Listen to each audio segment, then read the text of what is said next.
Sobrang nalulungkot nga sila Danica Soto.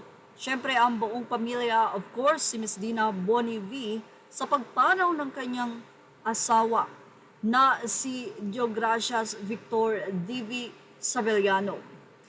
At hindi lang po si Danica Soto ang nagbigay ng tribute para sa kanyang stepfather. Ang pumanaw na si Sabellano ay nasa edad na 65. Nagdiwang nga na magkakasama ang magpapamilya o ang mga anak ni Dina Bonnevie kasama ang kanyang asawa nitong nakaraang Pasko. Iyan ay base sa naging tribute muli ni Danica Soto na sobrang nalungkot sa pagpano ng kanyang stepdad. Unang sinabi ni Danica na thank you Tito Do for being a loving husband to mom and a wonderful stepdad to us. We will miss you. At may another na mensahe itong si Danica Soto para sa kanyang Tito Do kung tawagin ang kanyang stepdad. Say ni Danica, thank you Tito Divi for being a loving husband and a kind stepdad to us. I will miss the food trips, your laughter, and your facial expressions whenever with his mom. I didn't expect that last Christmas would be our final one with you. Sana napasalamatan pa kita.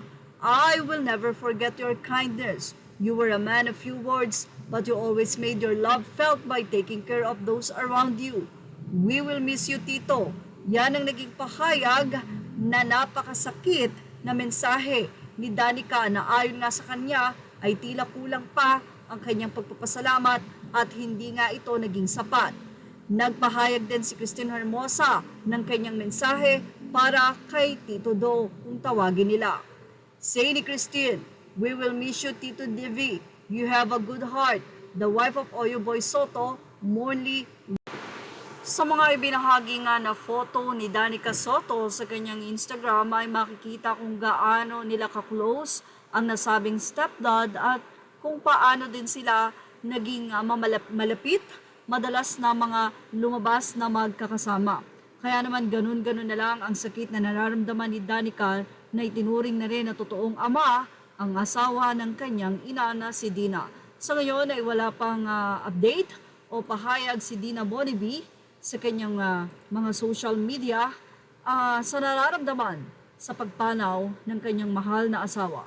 Yan ang ating Showbiz Snap update. Thank you for watching. Please like, share, and subscribe. Images are all credit to the rightful owners.